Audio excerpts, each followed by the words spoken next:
Sonic.exe Outcome Memories is a spectacular game on Roblox and is a true passion project. From the cosmetics to the killers to the music, this game it is all incredible. It's by no means a perfect game, but continues to improve over time and tries to take in community feedback, even when the community isn't always nice. And just recently, it got updated 2.02. It fixed some character movesets and added new characters along with various other things. So in this video, I'm going to go over all the changes that were made, what I think of them, and talk about all the new goodies added to this banger of a game. Because you just knew I had to talk about it. So without further ado, let's jump into it. Starting with the Executioners. Alongside 2011X, we now have Colossus from what used to be Sonic.exe The Disaster, rest in peace, and Tripwire, who represented a scarier Tails doll. It's also one of the only characters to not be another version of Sonic with a more unique playstyle. Before we talk about them, however, 2011X has received some buffs, and I want to talk about them. I will say, in version 0.1, I really sucked at the Executioner. I feel like you had to practice quite a bit to get good with him, and that's still the case, but man did I feel like he needed these buffs. 2011X has a higher base movement speed, which I noticed right away. His cooldowns are now lowered, and he has better damage overall. And I don't know about you guys, but I like to feel terrified when rage mode goes off. It's this moment when things feel dire. It's these couple of minutes I want to feel like I could be absolutely annihilated. Or I want to be playing as him and go, oh, you're fucked now. And you'll be glad to know his rage mode did get buffed. Surely that means I'll be better with him, right? No. But that's my own fault for being a skill issue. However, I do feel like it's much more fun to play as him now. He's not too overpowered to the point where everyone is easy to kill, but he's also not underwhelming. I'd say he's pretty balanced overall. I also like the way he looks now, and all of his themes are really good. I feel like once hide and seek is playing, it gives off the feeling of what's happening, especially if you're playing it for the first time. That's his last man standing theme, by the way, if you didn't know. I don't have much to say about him aside from good job, devs. Let's move on to the next. I want to talk about Tripwire first, since I feel like I might ramble a bit when talking about Colossus. Tripwire takes inspiration from the Tails doll creepypasta and was created and designed by Raven, the same person who made EXE. I'd also like to say that while the lore is unknown or mostly left up to interpretation, Tails doll in a lot of voice lines doesn't really seem happy about killing.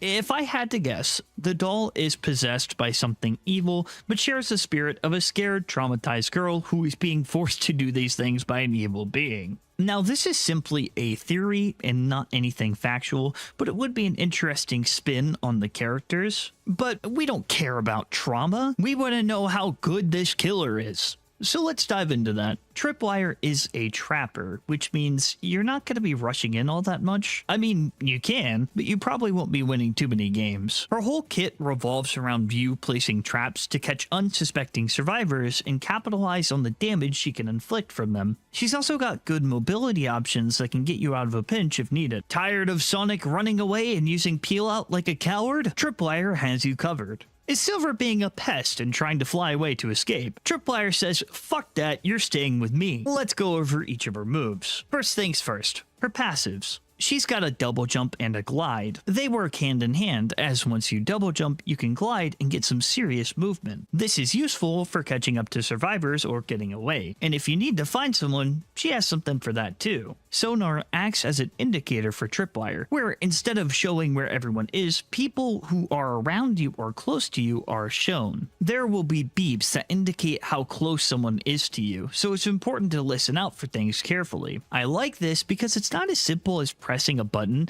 and it's active at all times. So if someone is nearby, you can place a trap and try to bait them into chasing you. Tripwire isn't entirely defenseless up close either. She has her claw attack, and that does damage to survivors in range. Much like in The Disaster, she also has a bleeding effect if you hit the move. Obviously, you can't spam the claw attack, but it's still pretty useful.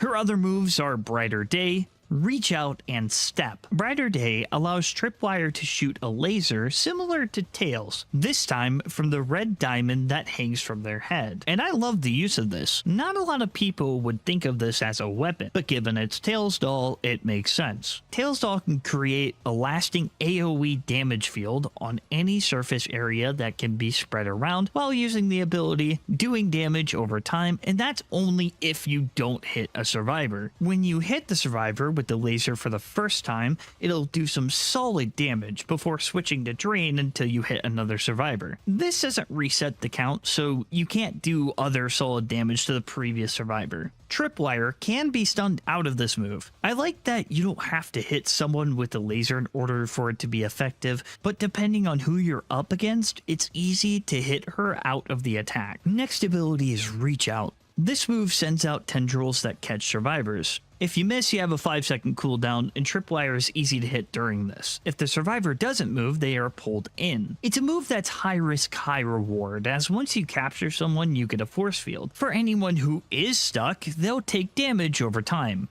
Getting close to Tripwire is the best way for them to escape, but she does more damage if you're closer to her. I feel like this move is incredibly important and satisfying to land. However, Step is probably the most important one, as it's what makes her a trapper. Tripwire will begin to construct a gravitational pull towards her red diamond. During this, Tripwire is very vulnerable and can be stunned out of it, so you will need to be careful when doing this. Tripwire can only place 10 mines, as shown by the meter to her left, the top number being how many she can place at a time, and bottom being how many mines she can still place. You place this anywhere from the floor to the roof, hell, plop it on a wall. Her movement options allow for her to place it in some pretty interesting places. If any survivor stepped on a mine, they will be pulled to it and you get a short time frame to run away. It'll trigger an explosion and they take a serious amount of damage. If Tripwire isn't near the explosion, other survivors will know where it exploded. If this sounds like a good move, it is, but it does have some drawbacks. It's pretty easy to destroy, the most annoying being Eggman's shield and Amy's hammer. It can be effective for baiting survivors into using a move, then trapping them by using one of your abilities. Also, to people annoyed with Eggman's double jump, Tripwire is probably the perfect character for you. I used to find Eggman annoying because of his mobility and his shield got annoying, but with Tripwire, it's a thing of the past. I mean, it's not as good as Colossus' counter to it, but if you want to play a character where you have to think and strategize, you can't go wrong with Tripwire. She's got a smaller hitbox than other killers, making it harder for you to get hit with stuns. Reach Out can stop someone like Sonic from using Peel Out. But yeah, if you don't know how to play this character, Tripwire is really going to struggle with projectiles. Also, doesn't really have a hard way of dealing with stuns, so you gotta be really careful with movement and placement. You're more so trying to Ultra Instinct dodge than take every stun you can. Also, hope to God you're not against a Blaze or Amy player because they will destroy your minds. If you do go against them, I recommend targeting them and trying to take them out quickly. They can take a lot of time off of you. Obviously, I am a skill issue, so take what I say with a grain of salt, but I do know they can be annoying. Also, before moving on, the model looks absolutely amazing. The voice lines and music really go well with the character. The chase theme and radius theme have some sort of music box, and the chase theme very subtly sounds tragic to me. I can't appreciate the devs enough. The more I type, the more I want to add because of all the details that they include. They do all this because they have a passion for it, and I really want everyone who works on this game to know you are appreciated and should be proud of yourself. I mean, sure, it's got a few bugs, but it's called version 0.2. Not version 1. I feel like people forget that a lot. I'm just grateful to have a fun experience to play with my audience, and I really want to focus on the positives of this game. However, we need to talk about Colossus. This is parent putting a hand on your shoulder and going, buddy, we need to talk. and how cool it is that he's in this game. The disaster's legacy will live on, but facing him is the true disaster. If there is one thing negative I have to say about this update, he's just a little too good. He's a lot too good. He's too good. Bugs, I can honestly look past. They're working incredibly hard to patch those out and get us a fun experience. It's already a fun experience, but without the bugs, it's better. But this guy, oh, I'm not going to do it in a mean way because I think you can criticize something without being an asshole. But to put it bluntly, if you want to win, pick Colossus. This guy has a counter to pretty much everything. And if you hate Metal Sonic, pick Colossus. Let's start with the small stuff. As a passive, Colossus can climb by holding the jump button in front of a vertical wall. And he does this pretty quickly, which is great because he doesn't have the same approach as the other killers do. I don't mind this passive, as I can imagine players would try to camp him out. His other passive allows him to get a speed boost after being stunned, which improves his mobility. This will be important later. He's got a base attack that does insane damage with big range, but it is slow. However, in just 2 hits, you will be downed. If you're playing Metal Sonic and you're alone, I fear the odds are incredibly stacked against you. Now, personally, I have a built-in hatred for Metal Sonic in these type of games, so I think this is hilarious. But, I mean, it's still insane. And that's just his basic attack. He's got a charge ability that allows him to lunge forward, and you better hope to God you're not hit by this. You'll take massive damage after being hit, and you can hit up to 3 people. It is hard to control, but that alone is crazy. If you smash into a wall, you'll take more damage. The lunge range is insane. And if you just got revived and you're hit with this, you're just dead instantly. If you're not careful, you and other survivors can be taken out in a moment because this move can be hard to react to. I don't think it's impossible, but it is difficult. If that's not enough, he's got a grab attack. It's incredibly close range and has a massive cooldown, but getting grabbed means you're getting a beatdown similar to a JoJo villain, and you could say bye to most of your health. Survivors can't escape this, and Colossus hits them 3 times before releasing them. Colossus can also walk while doing this, and if you're smart about it, you can angle yourself in a way so it's harder for them to hit you and find you. Luckily, if you are able to stun Colossus, he does let go of them. But remember that speed boost? Well, after you're done being stunned, you most likely have faster movement speed, and if you wait a little bit, you have your charge attack. He may be incredibly slow, but for being a brute character, he has a lot of mobility options. I think his damage output should be high, but being able to hit 3 survivors and deal insane damage while getting a buff after being stunned is a little crazy. He's got an indicator that allows for him to see other survivors around the whole map, but it does have a drawback. He slows down a little and loses access to his other abilities in the process. This, however, doesn't matter because once you get an inkling of their location, you're going to charge there pretty quickly. If they're high up, you can climb it. If they're nearby, either bait them to attack or charge them. All of his kit is amazing, but there's more. He's got a block ability that lasts for a long time, and if he's hit in the stance, he can react to either a projectile or close range attack, and this does insane damage as well. Some of these moves by themselves are fine, and there are drawbacks, but the risk is too low to be rewarded with such massive damage. Want to stun him? He gets buffed from that, and has a counter. He can find anyone on the map, he can travel quickly, and punishes hard. Not to mention his hitbox is massive, and his moves last for an insane amount of time.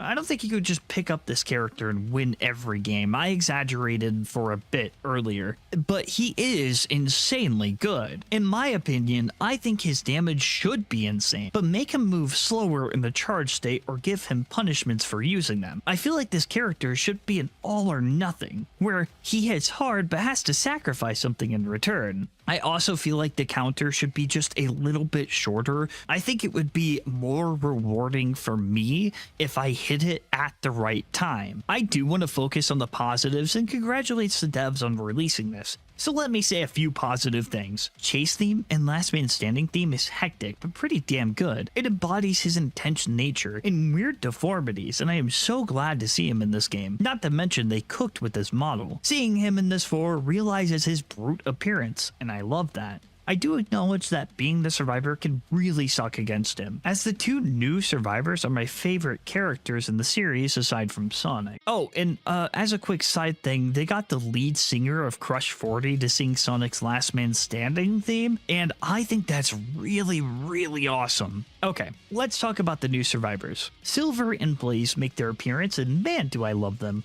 I'll start with Silver. You'll notice Silver has 2 bars, and no, it's not a dodge meter, thankfully. It's an energy meter. Whenever Silver uses his abilities, it'll drain energy. How much depends on what you do. As a passive, he can make himself fly, and he's got some great mobility in this state. He can use other moves during this, and doesn't drain energy. What are his other moves? He's got Suspension. This move holds the Executioner in place. During this, he can throw them back or hold them there, but it will deplete his energy really quickly. If someone else hits the Executioner while in place, they break free. The next move is Rock. He throws a rock, but it's a psychic rock, so Executioners slow down when they get hit by this. I just like the idea of hucking rocks at the Executioner. It's pretty funny. The last ability is probably my favorite because it's unique, as it allows for him to save his current location, and over time, he'll be teleported to that saved location. You can also trigger it at any point, but you lose it if you're hit. Silver is a resource management character and can be used in so many different ways, it's insane. You have to actually think about what you want to use, and you can't just spam attacks. He's annoying to deal with, but only temporarily as his meter drains down over time, and once that happens, you can strike. He's a great support character, and you want to keep him at a distance. Silver can be made useless because of his meter, so there's a learning curve to the character, and I think that's awesome. And as always, the Last Man Standing theme is amazing. Alright, that aside, pick Silver if you want to manage your resources. And now it's time for the final character added, Blaze. And usually I don't start with this, but the Soul That Still Burns is my new favorite Last Man Standing theme. The song is just so good, and I feel the desperation when being the last one alive. Absolutely peak. The vocal performance is really good. Blaze is a much more straightforward character. Much like Silver, she has a meter. This one called the Soul Meter. Her gimmick is burn damage. This will apply to other moves, and if it's out, those moves won't be as effective. You start with none and have to build it up using her abilities. And if you have some meter and you miss an attack, it'll go down. She may only have 2 abilities, but they change depending on where and how you use them. The first one launches Blaze in the direction of where you're facing. Upon hitting the Executioner, Blaze will stun them and knock them back. And if you have meter, you'll apply the burn effect. Burn will slow down a killer, but if you miss, you ragdoll. Admittedly, this is pretty funny to watch. While using it in the air, the function changes. You'll charge for a second in the air, then you dash in a direction you're facing, and it'll last a while. If you hit an Executioner in the stage, you'll gain some of your meter back. But the longer you're in it, the more the meter drains. This move is incredibly satisfying to hit. Colossus being roundhouse kicked by a purple cat that sets him on fire is peak cinema. But it gets better. Her other ability can either charge up a giant flame attack, or if her meter is low enough, it'll switch to its other variant. We'll push Executioners from every flame that hits and has a burning effect once it's done. Though it does drain the meter a lot. If you ask me, this is 100% worth it, because it's a huge stun and might allow your friends to escape, or yourself. The other variant allows for her to take out the sick fire spear and hurl it at the Executioner. If you're facing them, it applies burn damage but only pushes them back and doesn't stun. It does give her some meter, though if it's a rushdown killer and they're facing you, well, obviously it doesn't stun, so maybe don't do this in front of certain killers. You'll die. Blaze is my favorite character to play as. She's a great rushdown character. Her Last Man Standing theme is incredible, her moves feel satisfying to hit, and I think the balancing on her is well thought out. The meter makes it to where you have to manage your moves and be aware of how effective they are at the moment. You need to be fighting at all times, so for anyone brave out there, this is your character. Now, there are some other buffs and nerfs to the character, but I won't be going over that today. And I'll save the private server stuff for another video. My overall thoughts? Thank you, Outcome Memory devs. You truly provided an amazing Sonic.exe game that will create many memories for many different people. There have been some hiccups along the way, but the work, dedication, and love put into this game is incredible. Look at all the people you've impressed, all the people who can make a living because of you.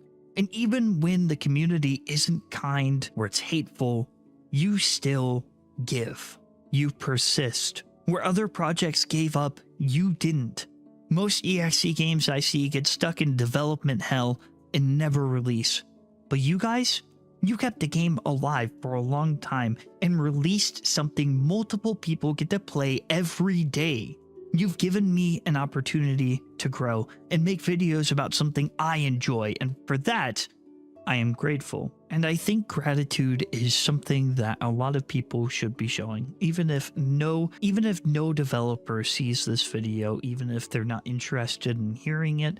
I still want to talk to you guys, and remember, at the end of the day, this is a free project that you get to play. You have to remember that this is sort of a beta release and still has a lot of improvements to be released over time, but you have something to look forward to and see just how far this game can go. Thank you everyone so much for watching. If you wanted to see my initial reaction to the update, it'll be an edited video on my second channel, so go check that down below. And there you can find a discount link to the best soap you can find. Thank you everyone so much for watching, and remember, stay spooky.